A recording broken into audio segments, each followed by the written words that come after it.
I still remember the night my mother said it, her voice sharp, her eyes firm. She's pregnant now, she told me, and she needs her own place. Your country house will do. We'll sell it for her apartment. I sat at the table, silent. The way she said it wasn't a suggestion, it was a decree. My father didn't argue, he just stared at me, waiting for compliance. My sister, hand resting dramatically on her stomach, looked away as if ashamed, though I knew she wasn't. That house wasn't just wood and walls, it was mine, my only inheritance from my grandfather, the one man who'd ever seen me, the one man who hadn't treated me as disposable. And they wanted to trade it for her? At first, I tried to tell myself it was just talk, but the whispers grew. Calls with realtors, papers on the counter, my mother's hushed excitement. And one night, I caught my father measuring the living room, running his hand along the walls like he already owned the place. That was when the truth sank in.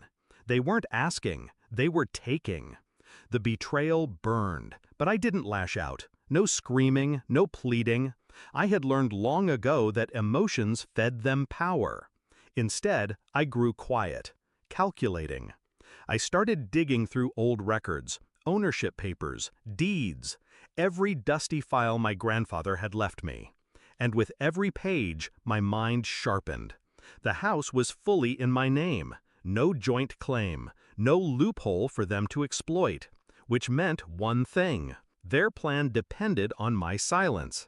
They thought I was weak. They thought I'd give in. They thought wrong. The plan formed piece by piece. First, I called a buyer, a man my parents feared, though they never said his name out loud. A retired colonel turned developer, sharp, ruthless, and very protective of what was his. He had been circling the property for years, waiting for me to sell. So when I called, he didn't hesitate. Cash, immediate transfer, ironclad contract.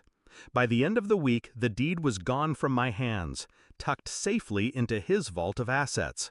I signed without a word to my family, without a hint of hesitation. And then I waited. 2 weeks later, my father made his move. It was late evening when my phone rang, the caretaker of the country house. His voice was shaky. "Your father, he's here. He broke in." I didn't rush. I didn't even speak. I simply hung up and let the moment stretch.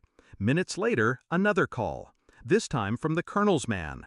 Cold, calm. "We've got him." By the time I arrived, the scene was already painted. My father stood in the living room of what he thought was still mine, his face red, veins bulging, caught like a thief. And across from him, the colonel himself, impeccably dressed, hands folded behind his back, eyes locked on my father with the quiet fury of a man whose territory had been violated. The silence was suffocating. Finally, the colonel spoke.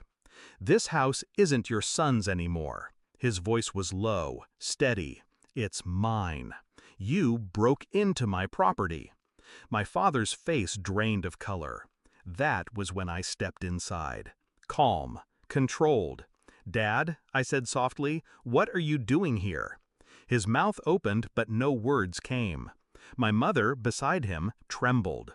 My sister clutched her stomach, pale. I let the silence strangle them before I added, "I sold it, weeks ago." Their heads snapped toward me, eyes wide, betrayed not by the sale, but by the fact they hadn't seen it coming.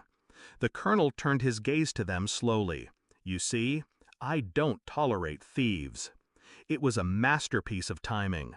Every step, every choice had led to this. My parents, once so sure they controlled me, now standing small in front of a man who had no mercy for liars. The colonel didn't press charges, not yet. He didn't need to. The threat was enough. His presence was enough.